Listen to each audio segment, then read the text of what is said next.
Nunca imaginei que o som do silêncio pudesse doer tanto. Depois que o Lucas se foi, a casa virou um deserto. As risadas, os passos correndo pelo corredor, o barulho dos brinquedos espalhados. Tudo se apagou de repente, como se alguém tivesse desligado o som da vida. Lucas era o tipo de menino que iluminava o lugar onde entrava. Tinha mania de conversar com todo mundo, de ajudar os vizinhos, de me deixar bilhetes pela casa com corações desenhados. "Te amo, mãe", ele escrevia num pedaço de papel qualquer. Guardei todos. Mas a doença veio de repente. Uma febre, depois uma tosse que parecia não ter fim. Levei ao hospital acreditando que era algo passageiro. Mas daquela vez, ele não voltou para casa. Ainda lembro do barulho do monitor quando o coração dele parou. Aquela linha reta, o som agudo, os médicos correndo. E depois o silêncio. Um silêncio tão profundo que parece até hoje ecoar dentro de mim. Nos dias seguintes, fiz tudo no automático. O velório, o caixão pequeno, as flores, o enterro. Tudo simples, porque eu não tinha dinheiro. Lucas dizia que queria alcançar o céu. Olhei para cima no dia do enterro e pensei, talvez agora ele esteja lá, olhando para mim. O que mais doía não era só a perda, era a solidão. Minha família sumiu. Mandei mensagem para todos no grupo da família. O Lucas faleceu hoje, o velório será amanhã. Silêncio. 2 respostas curtas. Sinto muito. Força. E só. No dia seguinte, enterrei meu filho sozinha. Nenhum parente, nenhum abraço, nenhuma presença. Somente eu, um padre cansado e 2 coveiros. Quando cheguei em casa, ainda em choque, liguei para minha mãe. Ela atendeu com a voz alegre. "Oi, filha! A gente tá arrumando as malas." "Malas? Para onde vocês vão?" "Para Porto Seguro, a viagem que teu irmão ganhou. E o dinheiro do seguro vai ajudar com as despesas, viu?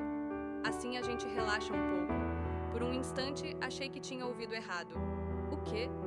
perguntei, sem acreditar. "Ué, teu irmão já sacou o valor do seguro. Melhor a gente aproveitar agora. Esse clima de morte só faz mal." O telefone quase caiu da minha mão. Eu tinha deixado os documentos com meu irmão, confiando nele. E ele tinha sacado o dinheiro do seguro do meu filho. O dinheiro que deveria me ajudar a seguir em frente. Naquela noite, chorei até perder a voz. Não apenas pela perda, mas por perceber que, além do meu filho, eu também tinha perdido a minha família. Dias depois, as fotos começaram a aparecer nas redes sociais. Minha mãe e minhas irmãs sorrindo em praias, brindando em restaurantes com legendas dizendo: "Depois da tempestade vem a calmaria. A vida é curta, aproveite cada segundo." E eu ali, sozinha, abraçada à almofada que ainda tinha o cheiro do Lucas. A raiva cresceu em silêncio, mas junto dela veio algo ainda mais pesado. A culpa. Culpa por ainda amar quem me traiu. Certa noite fui até o quarto do Lucas. A luz da lua entrava pela janela, iluminando os desenhos na parede. Um deles dizia: "Eu amo você até o infinito." Toquei aquele papel amarelado e prometi: "Filho, eu não vou deixar sua memória ser esquecida, nem que eu tenha que começar do zero." E foi ali, entre lágrimas e promessas, que nasceu a decisão, não de vingança, mas de justiça. A vida tinha me tirado o que eu mais amava. Agora, eu só queria que a verdade viesse à tona. Nos dias que se seguiram, a dor começou a se misturar com algo diferente. Não era mais só saudade. Era uma vontade crescente de entender, de descobrir até onde ia a frieza da minha própria família. Fui ao banco novamente, determinada a saber cada detalhe daquela transação. O atendente, um rapaz jovem com um olhar compadecido, me reconheceu da outra vez. Expliquei tudo. Que o seguro era do meu filho, que eu era a mãe, que não tinha recebido nada. Ele suspirou fundo antes de responder. "Dona..." Infelizmente, a beneficiária cadastrada era outra pessoa. Está aqui no sistema o nome do seu irmão. Senti o estômago revirar. "Mas ele não é o responsável. Eu só pedi ajuda com os documentos." "Eu entendo, mas o seguro já foi liberado. Está tudo assinado, assinado." Aquela palavra ecoou dentro de mim. "Assinado por quem?" Pedi para ver os papéis. O gerente hesitou, mas eu insisti.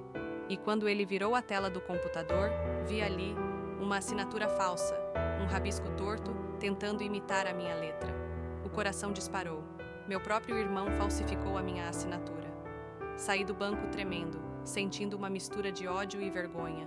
Vergonha por ter confiado, por ter acreditado que na dor a família se unia. Cheguei em casa e sentei no chão, sem forças. Tudo ao meu redor parecia menor, como se o mundo tivesse encolhido. Pensei em ligar para a polícia, mas a ideia me travou. Denunciar o próprio irmão? Denunciar minha mãe, que certamente sabia de tudo? Como explicar que as únicas pessoas que me restavam me traíram por dinheiro? Naquela noite, sonhei de novo com o Lucas. Ele estava de pé com aquele sorriso que me derretia o coração. Mas dessa vez parecia triste. Disse apenas: "Mãe, não deixa eles ficarem com o que é meu." Acordei com lágrimas no rosto. Era como se ele mesmo me pedisse justiça. E pela primeira vez desde o dia em que o perdi, senti uma força diferente dentro de mim. No dia seguinte fui à delegacia. Contei tudo, do começo ao fim. O delegado me ouviu em silêncio e depois disse: "A senhora tem provas da falsificação?" "Tenho o extrato, os prints das mensagens e o número da conta." "Então podemos abrir um boletim por estelionato e falsificação de assinatura." Assinei os papéis com as mãos tremendo. Saí dali com uma sensação estranha. Medo e alívio ao mesmo tempo. Nos dias seguintes, a notícia correu rápido. Minha mãe me ligou furiosa. "Você ficou maluca? Quer destruir a família por causa de dinheiro?" "Não é por dinheiro, mãe. É pelo Lucas." Era o seguro dele. "O Lucas não vai voltar, filha. Para de remoer isso. Seu irmão só quis ajudar." "Ajudar? Ele falsificou minha assinatura." Do outro lado, o silêncio. Depois, um tom frio que eu nunca tinha ouvido. "Se é assim que você quer, então cada um segue sua vida." E desligou. Naquele momento, percebi que eu realmente não tinha mais família. As semanas passaram. O processo seguiu e cada nova audiência parecia reabrir a ferida. Meu irmão negava tudo. Dizia que eu estava confusa, que ele só quis facilitar o trâmite. Mas as provas eram claras, e os extratos bancários mostravam o dinheiro transferido para a conta dele. E logo depois, gastos com passagens e reservas de hotel. Enquanto isso, as fotos das viagens continuavam nas redes sociais. Sorrisos, brindes, legendas sobre renascimento. E eu, lutando sozinha. Às vezes eu sentava no quintal à noite e pensava se valia a pena continuar. A dor era tão grande que parecia me consumir por dentro. Mas aí, eu lembrava da promessa que fiz para o meu filho. Eu não vou deixar sua memória virar cinza. E isso me mantinha de pé. Foi então que algo inesperado aconteceu. Certo dia, bati o carro da patroa ao sair da garagem. Um acidente bobo, mas suficiente para me fazer perder o emprego. Ela até tentou ser gentil, mas disse que precisava de alguém com a cabeça no lugar. Voltei para casa arrasada. Agora, além de tudo, eu estava desempregada. Naquela noite, choveu forte. A energia acabou. Sentei no chão à luz de uma vela e chorei. Chorei tudo o que tinha segurado por meses. Gritei, xinguei, pedi a Deus uma explicação. Foi nesse momento que ouvi um barulho vindo do quarto do Lucas. O vento balançava as cortinas e uma das folhas de papel caiu da parede. Era um dos desenhos dele. Peguei e vi que, no verso, havia uma frase que eu nunca tinha notado antes. "Mãe, quando o céu escurecer, é porque o sol está se escondendo para descansar." Sorri no meio das lágrimas. Talvez fosse apenas uma coincidência, mas para mim era um sinal. Um lembrete de que o amor do meu filho ainda estava comigo. Decidi ali mesmo que iria recomeçar. Não pelos outros, mas por mim. Comecei a vender bolos na vizinhança. Peguei emprestada uma batedeira antiga da Dona Lourdes, a vizinha do lado. Nos primeiros dias, mal vendia 2 pedaços, mas eu insistia. Cada real guardado era uma vitória. E aos poucos, a cozinha virou meu refúgio. O cheiro de bolo no forno trazia uma paz que eu não sentia há muito tempo. Enquanto isso, o processo avançava devagar. Meu irmão, arrogante como sempre, não acreditava que eu teria coragem de ir até o fim. Mas eu fui. Compareci a cada audiência, olhei nos olhos dele sem abaixar a cabeça. Em uma das últimas sessões, o advogado dele tentou me humilhar. "A senhora está tentando lucrar com a morte do próprio filho?" Respirei fundo e respondi: "Não. Eu estou tentando recuperar o respeito que vocês perderam quando riram do meu luto." O salão ficou em silêncio. e naquele momento, pela primeira vez, senti que o peso começava a sair das minhas costas. Algumas semanas depois, o juiz deu a sentença. Meu irmão foi condenado a devolver o valor integral do seguro, além de pagar indenização por danos morais. Quando recebi a notícia, não chorei, não comemorei. Apenas fechei os olhos e sussurrei: "Obrigada, meu filho." Mas o preço da verdade foi alto. Minha família cortou completamente contato comigo. Nenhuma ligação, nenhum Natal, nenhum aniversário. Era como se eu tivesse morrido junto com o Lucas, aos olhos deles. Mesmo assim, segui em frente. Com o dinheiro que recuperei, reformei a casa. Pintei as paredes do quarto do Lucas de novo, deixei os desenhos no lugar e abri uma pequena doceria na garagem. Chamei de Doce Infinito, em homenagem àquela frase do bilhete: "Eu te amo até o infinito."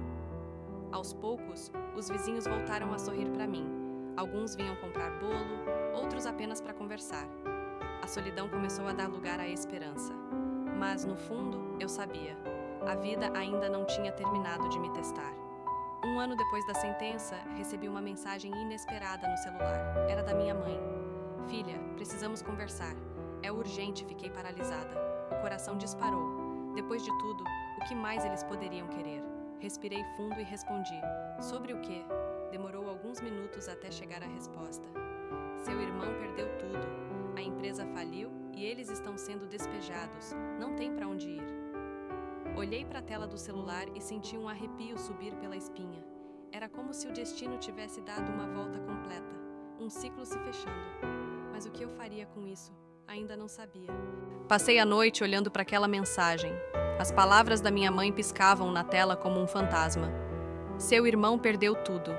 Não tem para onde ir." Tentei dormir, mas o sono não veio. Fiquei lembrando de tudo, do abandono, do riso deles, da viagem enquanto eu enterrava meu filho.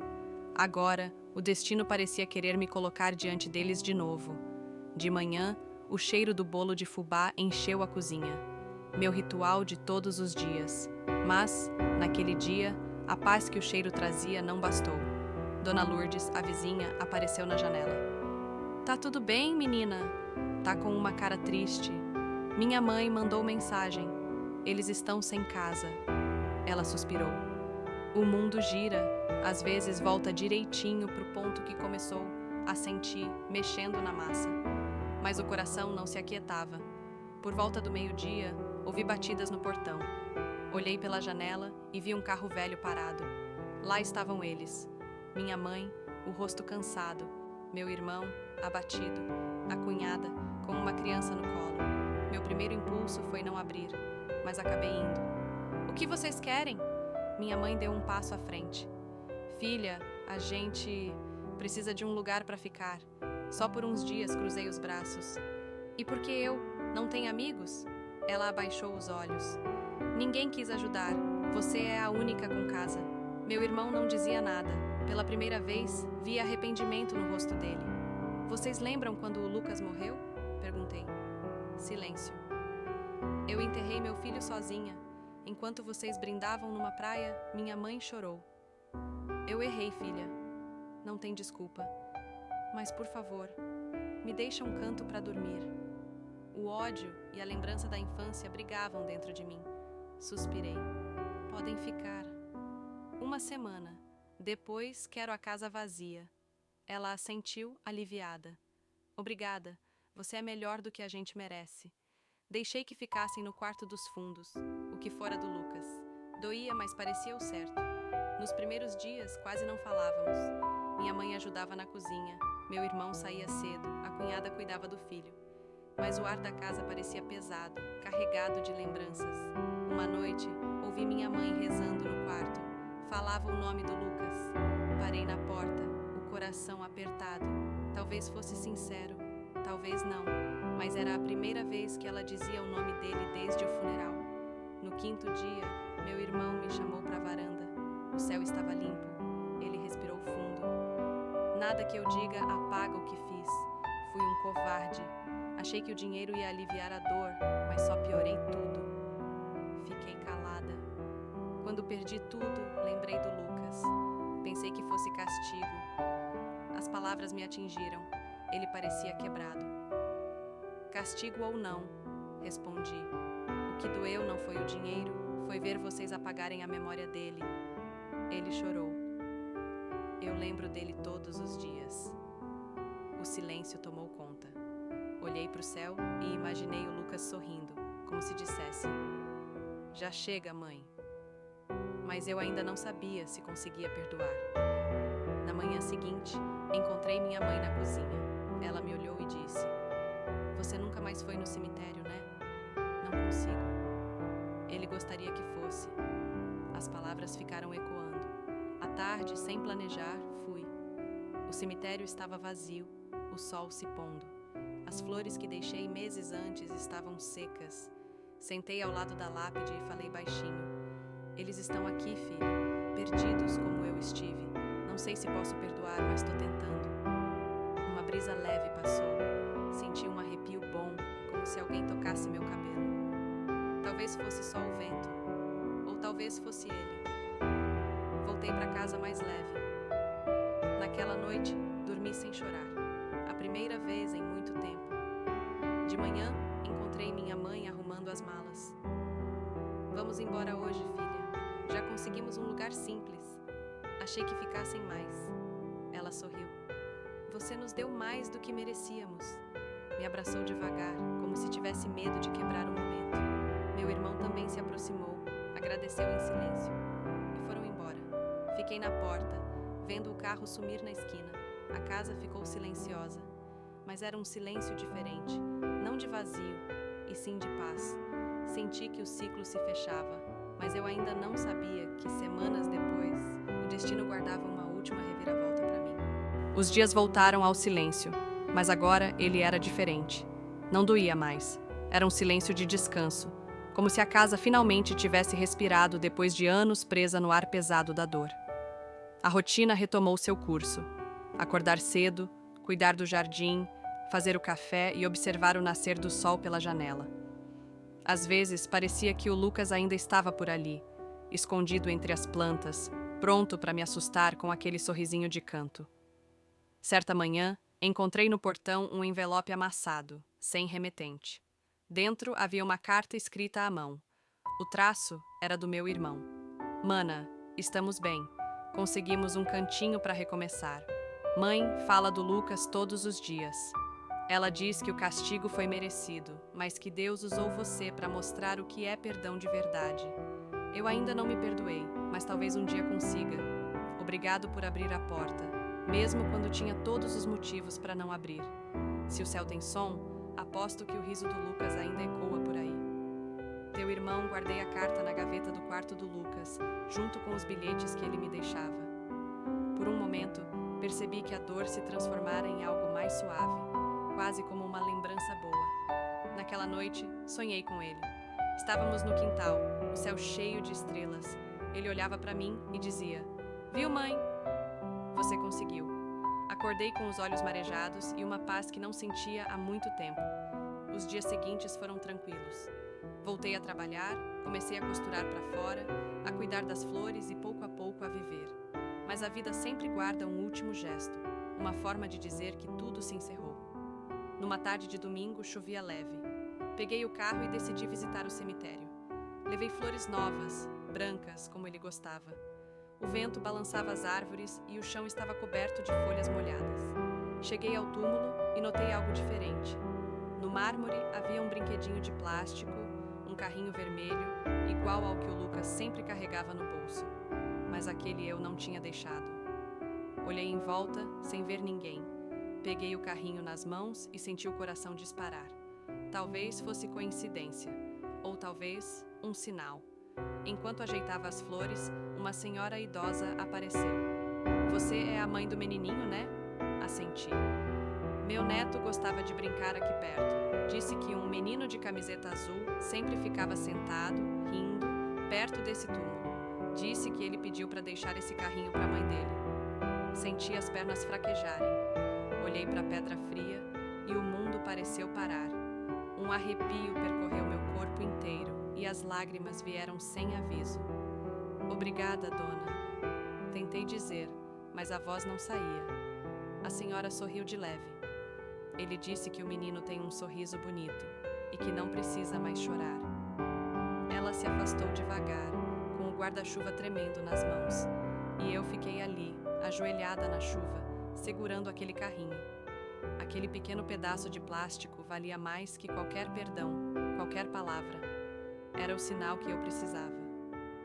Deixei o carrinho encostado na lápide, respirei fundo e murmurei: agora sim, meu amor. Pode descansar. A mamãe também vai, mas não no sentido de ir embora, e sim de continuar viva por ele. Quando voltei para casa, o sol começava a aparecer entre as nuvens. As gotas na janela pareciam brilhar como pequenas luzes. Na cozinha, sobre a mesa, uma borboleta pousou. Ficou ali, parada, por alguns segundos, antes de voar. Sorri. Pela primeira vez, sem culpa, sem dor. Peguei o caderno velho onde escrevia minhas lembranças e comecei a anotar tudo. Cada momento, cada palavra, cada sinal. Talvez um dia alguém leia essa história e entenda que o perdão não é esquecer, mas deixar o amor falar mais alto. Fechei o caderno, encostei a cabeça na janela e olhei o céu. E juro que, por um instante, ouvi uma risada infantil ecoando ao longe. Era o Lucas. Eu tinha certeza. Se você ouviu essa história até o final, eu quero te agradecer de coração. Essas histórias são um lembrete de que a vida pode ser dura, mas também pode se refazer com o tempo. Então, se essa história tocou você, se inscreva no canal, deixe o seu like e comente de qual cidade você está ouvindo. Eu leio cada comentário com carinho.